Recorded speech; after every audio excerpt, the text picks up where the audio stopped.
sebelum perencanaan itu dibuat. Jadi kalau PR itu diundang ke kantor hari ini rapat gitu ya, mereka mau bikin program, itu mereka dari awal dulu, mereka duduk dulu, karena mereka belum tahu apa-apa, ya, mereka belum tahu apa-apa. Oleh karena supaya tahu apa-apa, bagaimana caranya, apa yang mereka lakukan. Ini tahap kedua, kita belum bisa menyusun perencanaan dan program. Ini kan menyusun perencanaan dan program ya, gitu kan. Nah sebelum ini ada tahap sebelumnya yang kemarin.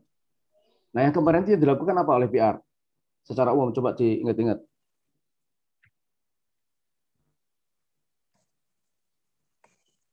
Ke semua ini ya, nggak hanya kelompok ini ya yang bisa menjawab ya, supaya supaya runtut logikanya. Jadi, nah bayangkan kalian ini orang PR diundang rapat baru hari ini rapat nih, sekarang rapat nih lewat Zoom ini. Jadi yang pertama-tama dilakukan apa ini?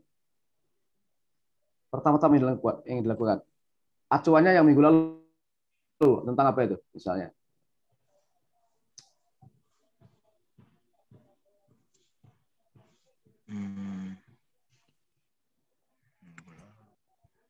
Mendefinisikan atau defining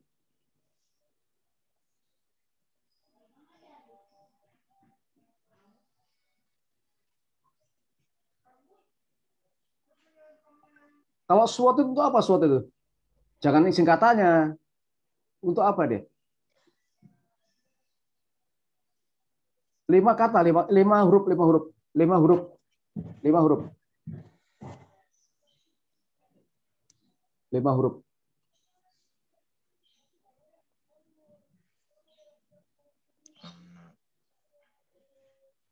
A, habis apa? Habis A, U, terus Audit ya, Pak? audit. Audit itu apa sih? Audit itu apa? Kira-kira apa? Secara bahasa bebasnya apa? Supaya apa audit itu?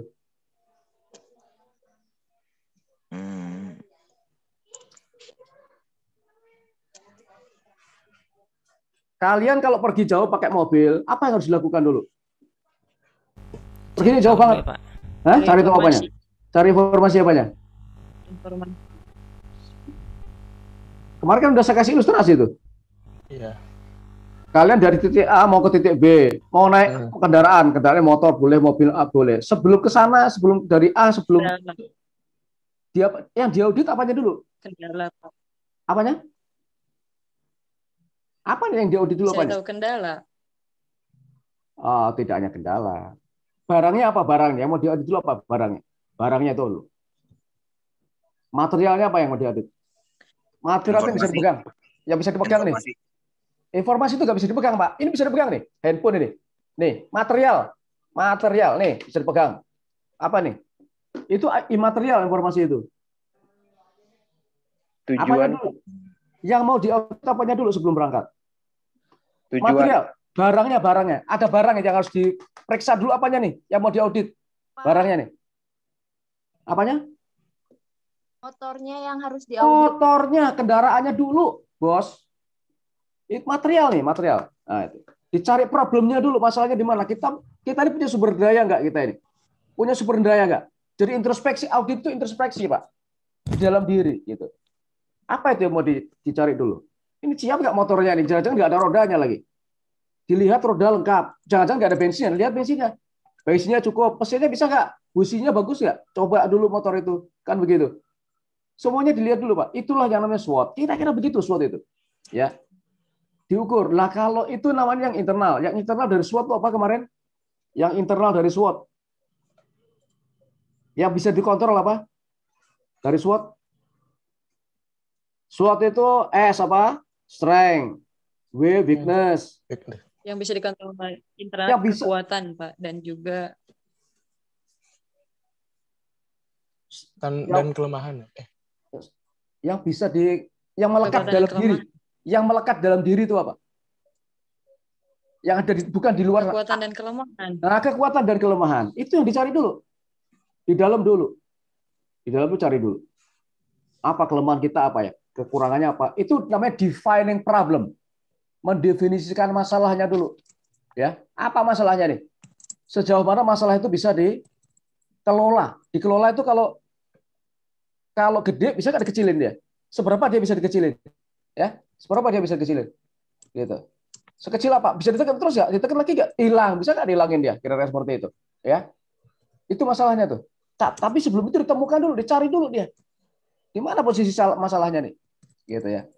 Kalau tidak bisa, maka kita harus menggedekan strength-nya digedein. Strength-nya digedein. Ya, kekuatannya juga dicari dulu. Kekuatannya di mana? Itu yang dibesarkan supaya bisa kompensasi dari kelemahannya gitu. Ya, dari situ dulu. Baru ke depan, keluar. Apa yang di luar itu? Yang di Ancaman luar dan peluang. Nah, peluang dan Ancaman. ancaman baru itu bisa dikalkulasi gitu ya. Seperti itu. Itu yang pertama kemarin ya. Itu yang pertama. Setelah itu dapat, nah baru di sini dibikin apa? Di distabilkan di tahapan perencanaan ini bukan berarti masalah udah selesai ya. Bukan berarti udah selesai. Tapi ini tidak terpisah ya dari tahap pertama kedua berpisah begini enggak. Tapi dia begini sebenarnya. Ya, tidak begini, tapi dia begini. Sebetulnya ya. Jadi masih ada irisannya dari sini ke sini. Masih ada irisannya ya.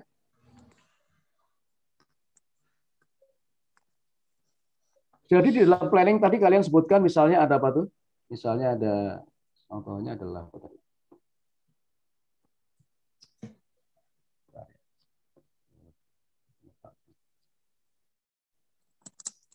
Dari setelah yang tahap pertama, maka kemudian di tahapan ini yang di antara yang perlu di clearkan, yang perlu dipastikan lagi, ya, karena kita udah punya modal apa namanya, udah punya modal informasi dari tahap 1, maka tahap 2 ini kita sudah mulai bisa lebih konkret, kita sudah bisa lebih pasti, meskipun tidak final pastinya, lebih pasti, lebih punya lebih gambar, lebih clear, gambarnya itu lebih clear. Kok di situ tadi masih yang pertama tadi masih banyak buruknya ya. Situasi seperti apa program goal statement ya. Ya jadi apa namanya? Pernyataan yang merupakan tujuan dari program. Pernyataan yang merupakan tujuan dari program. Ini berupa harapan. Jadi kalau Anda menjalankan program kehumasan, kira-kira yang diinginkan seperti apa? Saya ingin supaya media itu ya, media massa yang menjadi mitra kita itu lebih erat lagi berhubungan sama kita. Ya, tidak seperti sekarang. Nah, tidak seperti sekarang. Itu tujuannya. Tujuannya. Tujuan. Nah, target publiknya seperti apa? Itu ada 4 item itu ya. Goal statement, target public, objectives-nya, action strategi and taktiknya, terus communication strategi and taktiknya. Nah, seperti itu ya. Ada 4 item itu ya.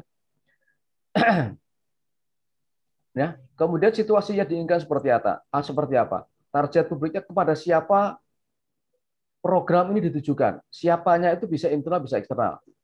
Dan bagaimana itu bisa dicapai? Seperti apa dampaknya kira-kira? Ya, bagaimana itu dicapai? Untuk siapa ditujukan program? Itu publik itu. Ya, seperti apa? Ya. Dan dampaknya apa yang diinginkan? Misalnya kalian ingin melakukan penguatan, misal program KB misalnya ya. Siapa ini yang ditujukan kepada siapa? Keluarga muda barangkali ya.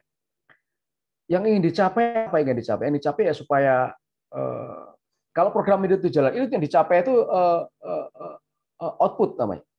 Jadi kalau program ini dijalankan, kalau Anda minum pil, ya, Anda minum pil flu, minum pil, ya, tujuannya dicapai adalah supaya flu-nya itu bisa sembuh. Nah, dampaknya apa kalau udah sembuh? Anda bisa kerja lagi, cari duit lagi. Nah, sembuh itu adalah output, ya, output namanya. Bisa bekerja karena tadi sembuh, itu namanya outcome. Ya, outcome. Nah, seperti itu ya. Jadi kalau Anda kasih keterampilan orang bikin sepatu, dia bisa bikin sepatu, itu output namanya. Tapi dari bisa bikin sepatu itu, dia ekonominya berkembang. Anaknya bisa sekolah, ya. Dia bisa merencanakan program kesehatan buat dirinya, jadi ketahanan keluarganya itu meningkat. Itu namanya outcome. Ya, itulah dampaknya, ya. Beda dampak dan tujuan dicapai, apa hasil yang dicapai itu berbeda, ya. Seperti itu ya targetnya dia. Nah, ini objektif ini lebih lebih apa lebih lebih lebih eksak lagi, lebih berat lagi seperti kita sampaikan. Apa yang harus dicapai untuk setiap lapisan publik? Misalnya, ya itu tadi, mungkin anaknya harus dua. Objektif itu lebih kepada output, ya, lebih kepada output, bukan ke outcome. Harus dicapai. Kemudian action strategi and taktik ya. Strategi dan taktik yang dilakukan adalah perubahan internal apa yang harus terjadi dalam organisasi, misalnya itu tadi ya. Jadi mengotak-atik yang tadi disebutkan tadi adalah weakness and strength ya, strength and weakness ya, apa namanya, kekuatan dan kelemahan itu dicoba untuk disiasati ya, disiasati itu tadi kelemahannya itu diminimalisasi, dikurangi, kalau bisa dihilangkan ya, kemudian yang strength-nya itu ditingkatkan, diperkuat terus ya. Nah, tindakannya apa? Tindakannya Pak. Perubahan internal apa yang harus terjadi dalam organisasi itu bagian dari strategi. Anda bisa lihat di yang bagian kotak ya, yang bagan ya. Yang diinginkan apa? Ya, ini strategiknya. Strategik itu goals-nya, ya, goals-nya. Ya. Untuk mencapai itu apa yang harus dilakukan? Di internal itu apa? Nah, itulah taktiknya. Ya. Taktik itu kalau taktik itu dapat, maka goals-nya akan terwujud ya. Ya. Sama seperti tadi. Ya, jadi kalau bisa sembuh dari flu, diharapkan orang itu bisa bekerja. Nah, seperti itu ya. Diharapkan dia bisa bekerja. Terus soal anggaran ya. Kalau strategi and tactic action, action strategi and tactic itu lebih kepada wilayah di level program, di level organisasi ya.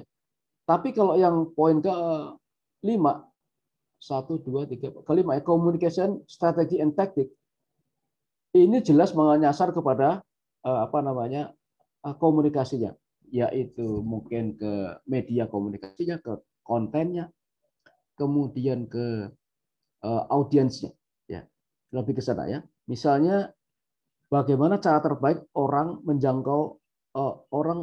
menjangkau target publik, bagaimana caranya menjangkau target publik. Nah, ini organisasi menjangkau target publik. Nah, ini bagian dari strateginya. Pesan spesifik apa yang harus dikomunikasikan untuk mencapai hasil yang tadi disebutkan. Ya, itu namanya udah ke taktiknya. Media khusus apa, ya, media bidang apa yang paling baik, yang paling optimal mengirimkan konten tadi. Nah, ini udah taktik lagi. Ya, udah taktik lagi. Berapa anggaran juga sudah masuk ke taktik. Ya. Nah, seperti itu ya.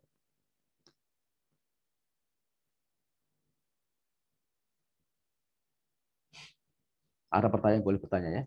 Yang boleh bertanya ya.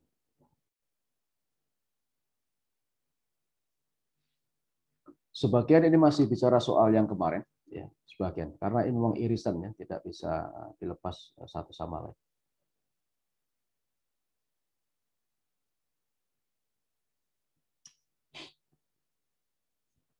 Jadi ada setidaknya ada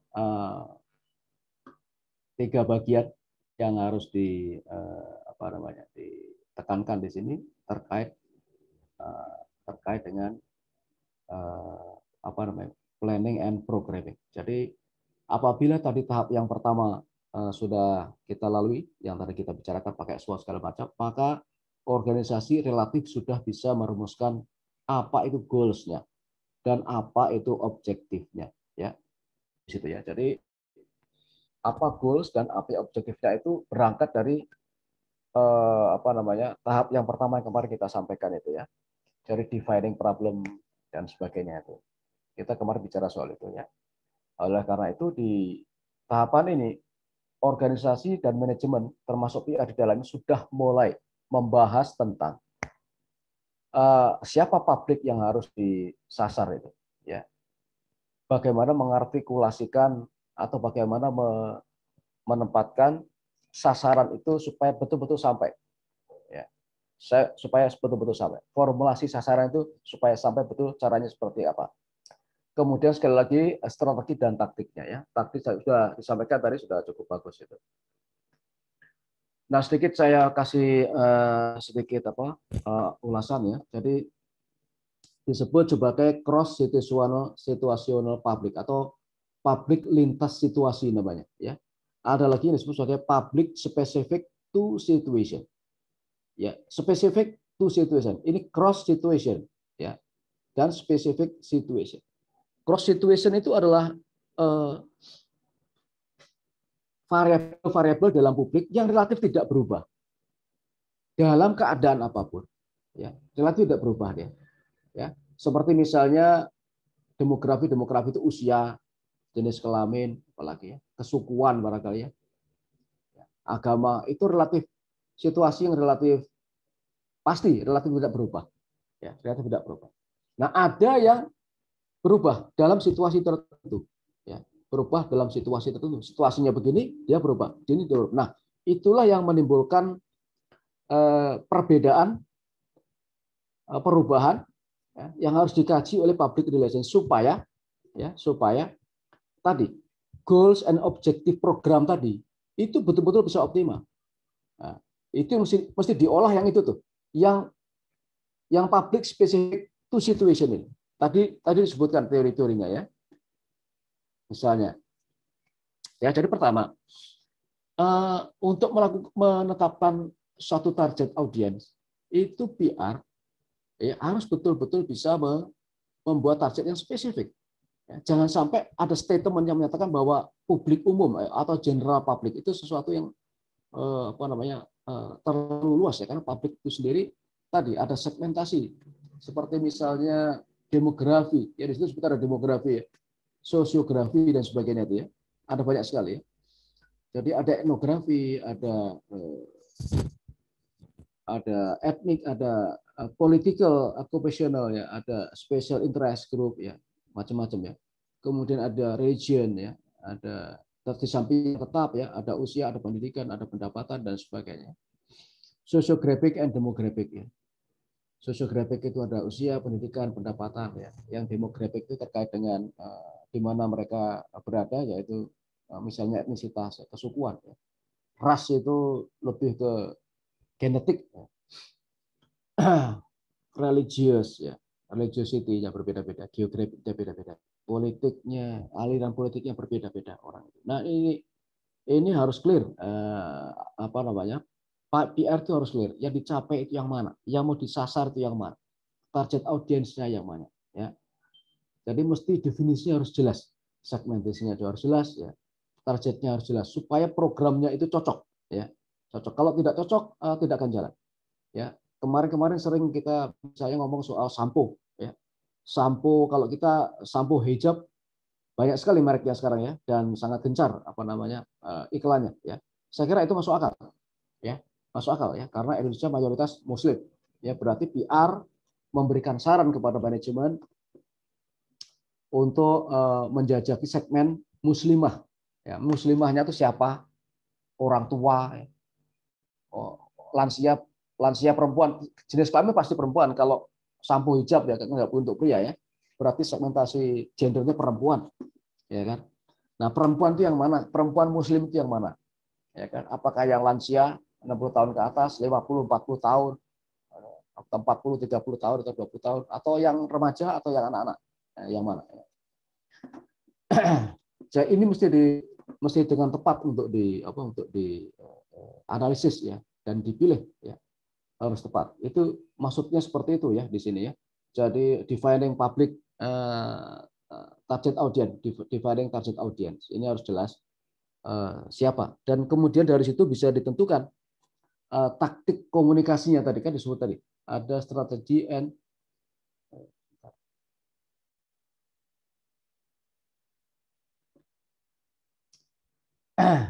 nah ada communication strategy and tactic. Nah ini harus jelas ya. Jadi program goal statement, target publik. Nah kalau target publik itu sudah dapat, bisa ditentukan communication strategi and tacticnya seperti apa. Ya. Bagaimana cara menjangkau? Itu pertanyaan umumnya. Pertanyaan umum dulu sebagai strategi adalah bagaimana menjangkau target pasar yang merupakan perempuan muslimah. Ya. perempuan muslimah. Nah, baru ada pertanyaan taktik nih. Usia berapa? Ya kan? Yang punya keinginan seperti itu pendapatannya berapa? Ya kan? Apakah mereka yang sudah bekerja tapi masih usia di bawah 30 tahun misalnya? Ke bawah itu ke atas, bawahnya yang berapa usia? 30 tahun, bawahnya yang berapa? Apakah yang 20 tahun dan seterusnya? Pertimbangannya apa? Pertimbangannya apa? Itu lebih lebih taktikal lagi juga. Ya, pertanyaan taktikal. Jadi apakah mereka sudah punya pekerjaan sendiri secara ekonomi? Anak kosnya siapa gitu ya. Dan seterusnya. Pertanyaan, boleh bertanya?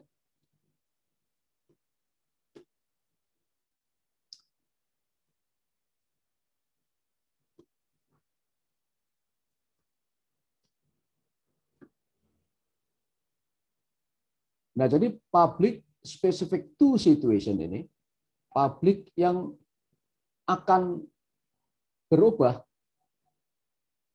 menghadapi situasi tertentu, ya.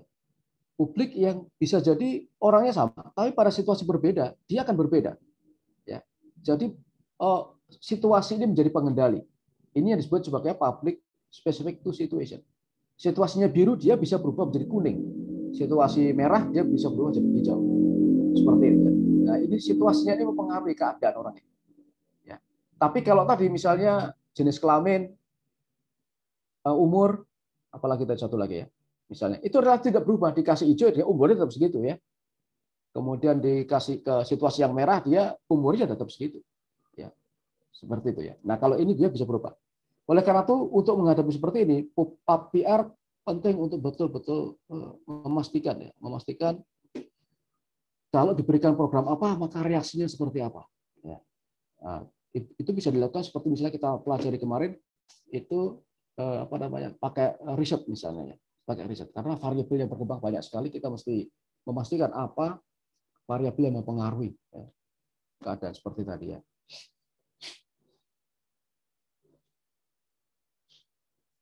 Ya.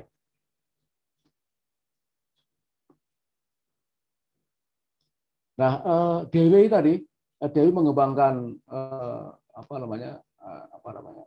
definisi tentang publik dan bagaimana situasi yang mempengaruhinya. Nah, kemudian dari Dewi, Grunik mengembangkan suatu teori sendiri yang disebut sebagai situational theory of public ya. Jadi ada laten, aware, ada aktif. Laten, aware, dan aktif. Ya. Laten ini kelompok orang yang tidak menyadari keterkaitannya dengan yang lain. Ya. Dengan organisasi dan isu masalah yang berkembang. Dia nggak saling terkait dan tidak menyadari apa isu-isu yang berkembang di lingkungan. Sehingga kalau dikasih informasi A, dikasih informasi B, dikasih informasi C, kemungkinan dia tidak terlalu bereaksi. Ya, karakteristiknya kira-kira seperti itu. Yang laten publik ini. Kira-kira dia tidak akan terlalu banyak merespon informasi yang berkembang yang diberikan kepadanya.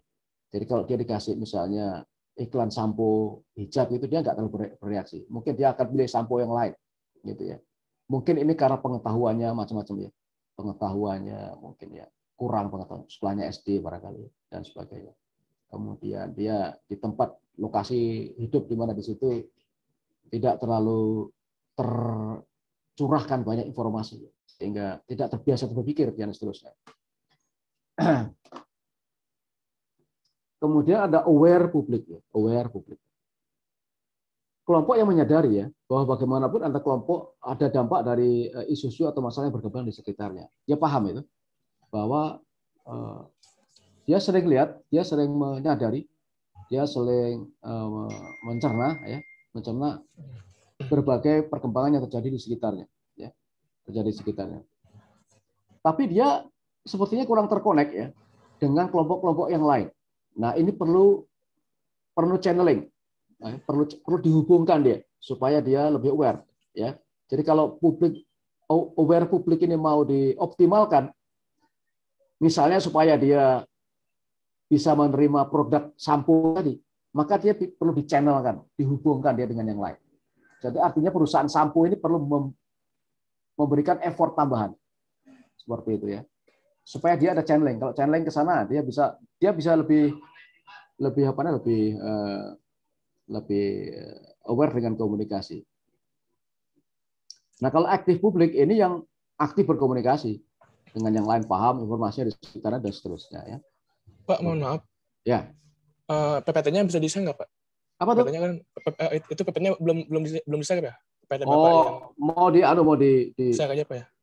Ya. boleh. Nanti ya, Pak ya. Saya down dulu yang saya.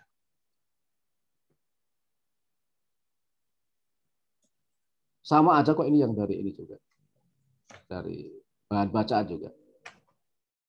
Hampir sama dengan punya kalian.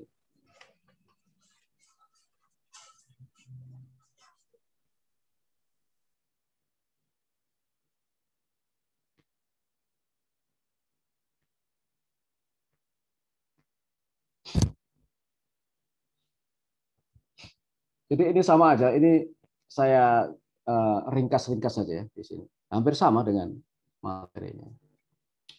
Hampir sama. Jadi theoretical ya. Theoretical.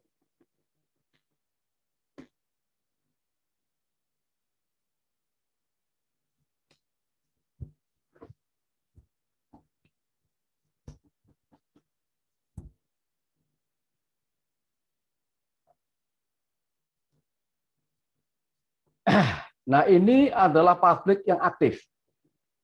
Kalau tadi ada yang nggak ngerti sama sekali, ngerti tapi nggak terlalu terhubung dengan yang lain. Terus ada yang aktif. Nah, ini yang aktif nih. Yang aktif ini bisa ditelaah lagi dari 3 aspek. Ya. Masih soal Grunig juga. Ya. Jadi ada yang disebut sebagai problem recognition. Jadi ini kalau diintervensi dengan informasi yang aktif tadi, kira-kira ada 3 cara mereka, ada 3 kelompok yang punya karakteristik masing-masing. Ya, kira-kira begitu. Problem recognition, level of involvement, constraint recognition. Ya. Ini sudah ada di buku itu, sudah ada ya, tinggal dibaca aja. Ini coba kita pahami bersama-sama ya. Bisa jadi yang saya pahami tidak terlalu tepat, nggak masalah ya. Nanti boleh dikoreksi ya. Jadi kalau mahasiswa itu mitra dosen sebetulnya. Jadi seberapa aktif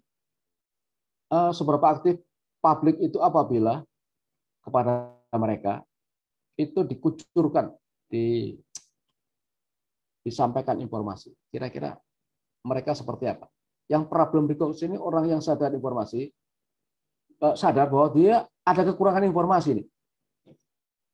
Saya ada kekurangan informasi. Saya kurang informasi. Nah, dia ada kebutuhan untuk mencari kekurangannya tadi. Ya, dia ada kebutuhan untuk mencarinya. Gitu ya. Kemudian yang level of involvement ini, orang yang terlibat dan terpengaruh terhadap situasi sekitarnya, di sekitarnya ada perubahan, ada situasi yang berubah. Nah, kalau mereka bisa terhubung ya dengan situasi tersebut, kemungkinan mereka akan terus mencari informasi itu. Ya, kalau mereka ada channeling juga terhubungkan, mereka punya keinginan untuk memuaskan apa yang mereka ingin dapatkan dari informasi tersebut. Gitu ya. Kemudian yang ke kanan ini adalah orang ini dia ini semuanya aware ya, ini aware. Tapi dia ada kendala. Nah, kendalanya apa oleh guru tidak disebutkan.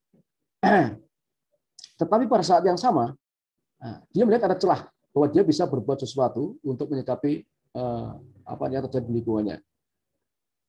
Nah, jadi dia akan bertindak sesuatu kalau memang celah itu ada. Nah, ini level aktivitasnya juga berbeda ya. Kalau yang kiri ini agak pasif, yang paling kiri. Yang kanan ini punya inisiatif, tapi menunggu keadaan tertentu. Yang ke kanan ini, yang paling kanan, ini sebetulnya dia ada kendala, tapi dia ingin menembus kendala tersebut. Jadi ini paling agresif, yang paling kanan. Ya, ini menurut saya tingkat agresivitasnya berbeda. Ini. Satu kiri, tengah, dan kanan. Ya, jadi sama-sama aware, sama-sama kondisinya ini sama-sama terdapat informasi di dalam otaknya. Ya. Tetapi mereka berbeda dalam menyikapi informasi yang ada. Ya. Ini agak paling pasif yang kiri, yang tengah ini apa namanya, bisa aktif kalau dia ada syarat tertentu, ya. Kalau mereka terhubung. Nah, kalau yang kanan nih lihat celah sedikit saja dia akan cari, gitu ya. Nah, inilah yang karakter-karakter seperti ini yang menjadi bagian juga dari kampanye dari program Humas, ya, sehingga mereka akan pilih ini keadaan yang dihadapi oleh Humas terkait dengan apa publik yang harus mereka hadapi, sehingga dengan dipilah-pilahnya karakter seperti ini, maka PR akan memilih kira-kira mana yang karakteristiknya paling tepat, ya, kemudian apa instrumen atau program untuk mengintervensi mereka supaya mereka optimal menjadi, katakanlah ya, pasar dari produk yang akan diluncurkan oleh perusahaannya misalnya, ya, dalam rangka misalnya membantu marketing misalnya, ya, seperti itu. Nah, dari sini, jadi di mana mereka bisa memahami karakter dari publik itu, di situ nanti bisa dibuat kajian lebih detail, lebih sahih, ya, lebih akurat, ya, sehingga program apa yang tepat juga lebih akurat. Kalau semuanya bisa akurat, maka bisa efektif. Efektif apa itu? Efektif waktu, efektif budget, ya, effortnya juga efektif, ya, seperti itu, ya. Inilah yang disebut suatu strategi komunikasi yang efektif, ya. Efektif itu dengan apa namanya, effort dan investasi yang seminimal mungkin, tapi hasilnya bisa optimal, itu namanya efektif, ya. Jadi investmentnya sedikit, tapi hasilnya bisa maksimal. Investasinya minimal, hasilnya bisa maksimal. Itu efektivitas. Waktunya juga nggak kebuang-buang, ya, kemudian anggarannya, budgetnya juga nggak kebuang-buang, effortnya juga apa namanya bisa terkelola dengan baik. Tidak harus menghabiskan tenaga di sektor A yang ternyata nggak bisa diperbaiki umpamanya, tapi dipilih sektor B yang ternyata bisa di achievable, bisa di kemarin, ya, kita bicara soal itu, bisa lebih dikerjakan, ya. Visible juga kita bisa melihat itu, berarti kan visible juga, visibility namanya, ya, seperti itu. Ada pertanyaan?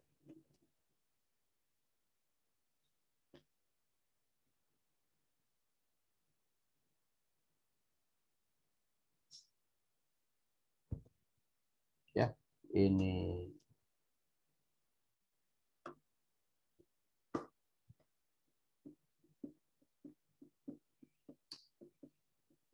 sudah sering kita bahas yang ini, ya. Ya, sudah kita bahas kemarin.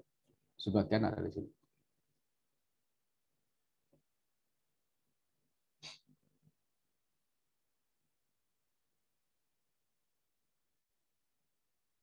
Sudah dibahas juga oleh di ini.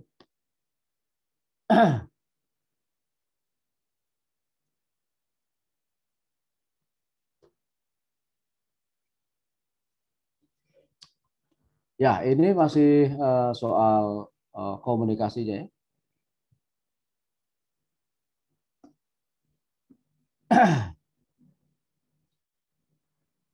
Jadi ini penting untuk membuat ini masih di level internal dari organisasi, jadi suatu taktik atau strategi atau taktik komunikasi yang ditentukan itu betul-betul harus mendapat kajian di internal organisasi. Ini contoh cara pakai ilustrasi, ya. Di mana suatu perusahaan itu kepergok membuang limbahnya ke fasilitas umum sehingga menjadi viral, ya, ke masyarakat. Nah, kalau dia bilang kayak kami peduli dengan lingkungan, ya, dan memastikan bahwa perusahaan kami tidak mencemari lingkungan dengan limbahnya, misalnya seperti itu, ya, eksekutifnya bilang seperti itu. Tetapi di lapangan itu masih berjalan pencemaran itu, ya. Nah, ini akan menimbulkan masalah, ya. Ini artinya di dalam perusahaan itu tidak terjadi koordinasi yang baik, ya. Ya, jadi menurut teori ini harusnya pada saat top manajemen direktur utamanya misalnya bilang bahwa organisasi perusahaan ini telah menghentikan pembuangan limbah yang yang mencemari lingkungan. Nah, itu harusnya pada saat itu juga di lapangan sudah dihentikan. Ya, itu seperti itu ya. Nah, ini salah satu contoh. Artinya intinya adalah bahwa konten yang diproduksi oleh organisasi dan itu PR di situ bertanggung jawab ya. Itu harus betul-betul disesuaikan, harus betul-betul klop sejalan ya dengan fakta yang ada di lapangan. Jangan sampai itu terjadi kontradiksi sehingga itu justru tidak menimbulkan tidak menimbulkan hasil yang diharapkan ya. Misalnya kalau komunikasi oleh PR itu sebetulnya kan melakukan informasi, melakukan pemahaman. Ada engagement kemarin kita bilang kan, supaya ada kesesuaian pemahaman antara publik eksternal dengan internal, misalnya. Nah itu tidak jadi kesesuaian. Ya, masyarakat ternyata nggak, Anda ngomong apa lo katanya nggak buang-buang sekarang, ya,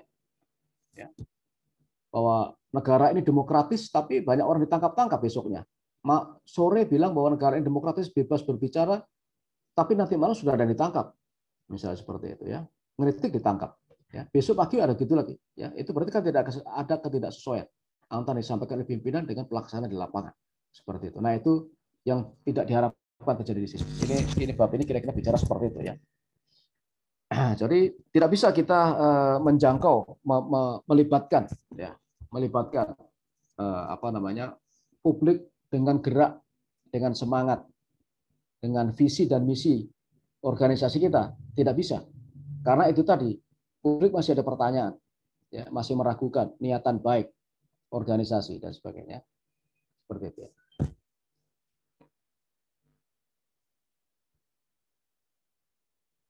Ini adalah bagian di mana program itu harus lengkap.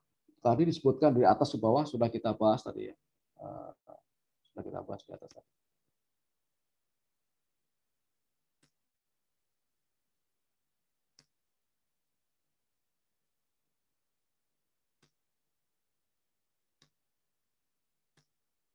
Nah, ini harus lengkap ya. Goal statement-nya harus jelas ya. Target publiknya harus jelas ya. Objektifnya apa? Action strateginya apa? Yang nomor 7 ini untuk lebih pembenahan di internal ya, di internal organisasi ya. Nah, ini kalau yang 8 ini sudah komunikasi keluar ya dengan publik ya. Dengan audiens, dengan nomor 5 ya, dengan nomor 5 ya. Dalam rangka mewujudkan nomor 6 ya. Dalam rangka mewujudkan nomor 6 ya. Itu kita perlu ditopang oleh nomor 8 ya. Nomor 7 itu beberes di internal, nomor 8 itu apa yang mau kita omongkan ya, supaya publik ini bisa diedukasi ya, diedukasi dan lebih jauh memberikan dukungan terhadap programnya organisasi ya. Dukungan itu ya kalau jualan sampo, samponya kebeli ya. Sampo itu dipahami, buat mereka tertarik, mereka mengambil sikap dan action membeli. Nah, itu maksudnya begitu ya. Oke, saya kira itu aja.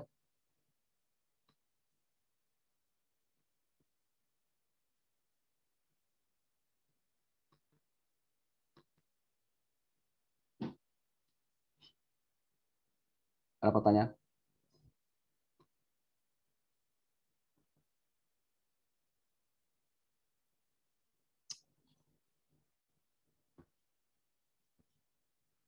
Jadi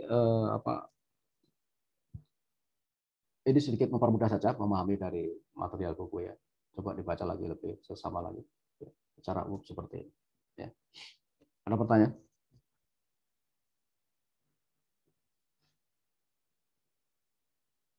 Ya, sambil berpikir ya, saya jelaskan dulu untuk UTS besok ya. Sekali lagi saya jelaskan, sudah kita umumkan ya minggu depan UTS ya, jamnya sama seperti jam kuliah ya. Oleh karena itu harus bersiap ya. Tolong diingat-ingat yang saya sampaikan lagi ya, supaya mengerjakan soal itu dengan cara yang benar ya. Kalau Anda tidak benar cara mengerjakannya, nanti nilainya tidak optimal. Ya. Yang kedua, mungkin kalian bisa berkumpul-kumpul ya, 3-4 orang kan saya nggak tahu juga. Tapi jangan sampai terjadi copy paste antara mahasiswa. Ya, titik komanya sama, kemudian apa? Bahkan kadang-kadang ada sering bukan kadang-kadang sering typo-nya pun sama. Ya, anak bikin skripsi juga begitu. Saya suruh bongkar semua. Ya, jadi copy paste, cerek, masukin skripsi, cepret, masukin skripsi, saya bongkar semua. Yang seperti ini akan lama urusannya sama saya. Ya, jadi jangan sekali-kali seperti itu ya. Itu anak malas. Kalau anak malas nggak usah ngarepin nilai tinggi-tinggi, ya kan? Itu anak malas itu. Ya. Jadi anak yang bagi saya bisa mengetahui apakah mahasiswa yang bersangkutan ini betul-betul punya effort, punya usaha dari material yang disetorkan ke saya. Apakah itu UTS, apakah itu skripsi, itu kelihatan dia kerja apa enggak. Ya, apa cuma copy paste saja? Itu saya bisa lihat. Ya, ini zaman digital, Anda mudah seperti itu, saya juga mudah melacaknya. Ya, gampang melacaknya itu ya. Dan banyak yang saya suruh bongkar lagi. Saya suruh ganti judul skripsi itu banyak. Ya. Oleh karena itu Anda jangan melakukan hal yang sama. Karena saya tahu persis Anda tuh nggak bisa nulis. Kalau tulisanmu lancar segala itu pasti bukan dari kalian. Ya, itu dari orang biasa menulis. Ya, itu ada di blog, ada di Google. Ya, gitu ya. Jadi ketulisan yang asli, tulisannya benar, sesuai dengan yang saya harapkan, benar. Ya, dana dapat A, dapat 100 itu tidak dari copy paste dia menulis sendiri dan kelihatan dari tulisannya. Ya, nah, ada konsistensi kesalahan, kekurang lancaran dia redaksionalnya, itu ciri-ciri bahwa dia menulis sendiri itu. Tapi kalau lancar banget, struktur rapi sekali, itu pasti bukan kalian. Ya, pasti bukan kalian, karena nggak levelnya kalian itu. Ya, levelnya bukan di kalian. Levelnya ada mungkin di anak yang sudah biasa atau profesor atau dokter yang sudah biasa menulis. Itu baru lancar mereka tulisannya. Ya, seperti itu ya. Jadi oleh karena itu ini mumpung belum terjadi ya. Dan itu nilainya tinggi sekitar 30%. Jadi kalau Anda anjloknya akan banyak. Ya. Nilainya kecil akan banyak mengurangi. Meskipun nanti kalau sekarang dapat 60 ya, atau 50, nanti dapat 90 di UTS-nya, UAS-nya itu akan terpotongnya, turunnya akan banyak. Mungkin sekitar 65 atau 70. Plus ditambah dengan tugas-tugas. Ya, seperti itu. Jadi oleh karena itu jangan sampai jatuh nilainya karena ini tinggi sekali ya, bobotnya ya, 30%. Ya. Jadi jangan ada jawaban yang singkat-singkat, tapi jawabannya harus komprehensif ya. Kemudian jangan sampai terlambat karena waktunya cukup banyak, yaitu 2,5 jam, 150 menit, banyak sekali waktunya ya. Fokus dan lebih baik Anda bekerja sendiri daripada buang waktu tanya sana tanya sini ya, yang belum tentu benar ya, belum tentu benar ya. Kemudian itu tadi saya tidak akan mentoleransi kalau ada yang terlambat, harus semua lewat store, lewat SMS itu nanti di store oleh TU kepada saya. Jangan ada yang nyelonong, Pak saya terlambat saya kirim ke Bapak, wah itu nggak akan saya respon, saya anggap nggak ada, dia kosong nilainya ya gitu ya. Dan jangan nego dengan saya karena itu nggak akan saya kasih nego di situ. Jadi waktunya cukup banyak, nggak perlu saya kira cukup alasan ya untuk bekerja hati-hati dan dan lengkap. Pak, mau izin ini Pak berbicara. Ya.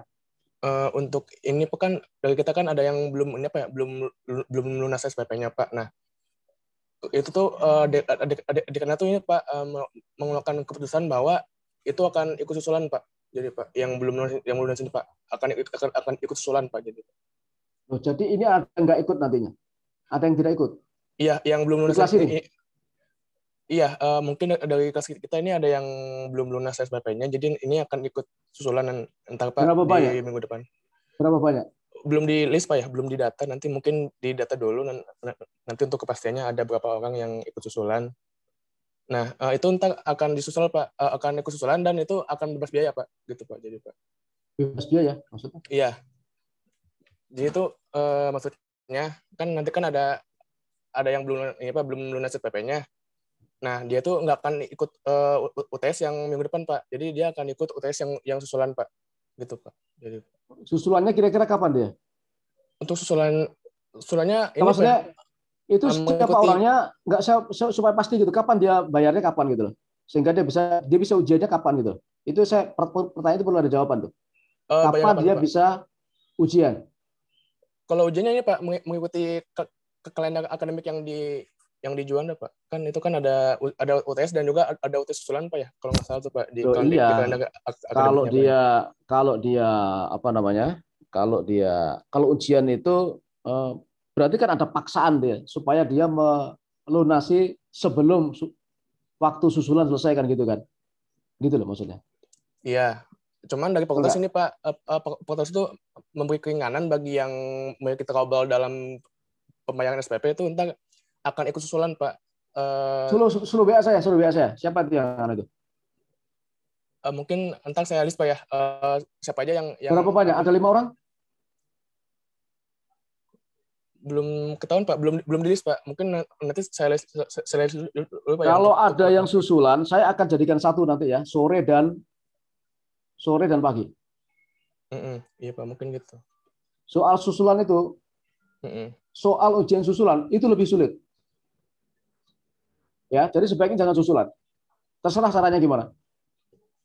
Ya, ujian susulan itu soalnya lebih sulit. Bukan bisa jadi cuma 2 soal, tapi yakinlah bahwa itu lebih sulit. Jadi sebaiknya kalian tidak susulan, apapun alasannya, usahakan tidak susulan. Ya itu ya. Dan itu nanti hanya 1 kali. Ya, artinya kelas sore dan kelas ini saya jadikan 1. Digabung Pak ya? Apa dan sore digabung Pak ya? Jadi gabung. Jadi 1 kelas Pak ya? Digabung. Gitu ya. Jadi bisa jadi soalnya cuma 2. Ini nanti soalnya 4, tapi itu lebih sulit. Jadi makanya sebaiknya kalau dengan saya jangan pakai opsi susulan. Itu lebih repot urusannya nanti. Ya. Itu usulan saya. Tapi puasnya belum ya terserah itu kan dari sebuah mahasiswa. Tapi saya mau katakan bahwa soal di susulan itu jauh lebih sulit. Iya Pak. Soalnya pas kemarin saya ngomong dengan Wadek kemahasiswaan bahwa yang susulan itu tentang ini Pak ikut susulan Pak yang belum lunas pembayaran SPP Pak gitu Pak. Tolong itu di list kasih tahu ke saya. Ya, entar saya list Pak ya. Untuk ya? siapa aja yang susulan Pak ya. Saya mau kasih tahu bahwa saya sudah memberikan kesempatan seluas-luasnya dan memberikan informasi selengkap-lengkapnya dan sudah memberikan saran ya kepada kalian bagaimana caranya supaya bisa maksimal ya dapat nilai dari mata kuliah ini ya, mata kuliah saya ya. Jadi sekarang saya ingatkan itu bolanya ada di mahasiswa. Apakah dimanfaatkan atau tidak. Ya, jangan sekali-kali menyalahkan dosen kalau ada apa-apa ya. Karena saya sudah informasikan ya. Saya sudah penjelasan, bertanya juga saya buka ya, pertanyaan seperti apa yang mau dijelaskan yang mana ya. Dan seterusnya ya. Jadi nanti kalau sudah UTS berarti saya anggap Anda sudah paham semua urusan itu ya. Jadi jangan ada penyesalan ya. Mengerjakan, Pak saya sudah lengkap semua Pak. Saya mengerjakan tugas. Kenapa nilai saya segini? Ya. Itu pertanyaan yang harus Anda jawab. Ya, bukan saya menjawab. Ya. Kalau mengerjakan sesuatu isinya sampah semua, nggak jelas semua ngomong apa, tugasnya juga begitu, ngirim tapi telat dan sebagainya. Nah itulah yang Anda dapatkan nanti, ya seperti itu ya. Makanya kalau di tugas ya yang sungguh-sungguh. Pokoknya kalau yang sungguh-sungguh pasti dapat bagus, pasti, ya pasti ya. Tugasnya sungguh-sungguh, jangan lewatin jam, ya semua dipatuhi aja, gitu ya. Tapi kalau yang ada setor itu nggak jelas seperti kemarin saya kasih contoh ya. UTS isinya cuma 3 pertanyaan, cuma 1 yang diisi, 1 juga salah, ya. Itu harusnya nilai 0 harusnya, nilainya 0 harusnya. Tapi saya kasih nilai 30, ya. Itu salah satu contoh. Itu dari mahasiswa masalahnya, bukan dari saya. Sekarang anaknya marah-marah sama saya. Ya, seperti itu ya. Jadi saya harap kelas ini sudah setiap kelas sudah saya jelaskan berkali-kali ya. Dan jangan WA ke saya. Pak nilai saya kok sini, nggak akan saya jawab. Ya, nggak akan saya jawab. Ya, kalau soal nilai ya. Karena percuma nanti begitu saya jelaskan, Anda pasti ngajak debat lagi, ngajak debat lagi. Itu 1 orang tuh. Bayangkan kalau 10-20 orang datang semua ke saya, habis waktu saya. Ya, nah itu yang saya mau kasih tahu ya. Jadi tolong untuk tidak diperhatikan apa yang saya sampaikan. Ada pertanyaan?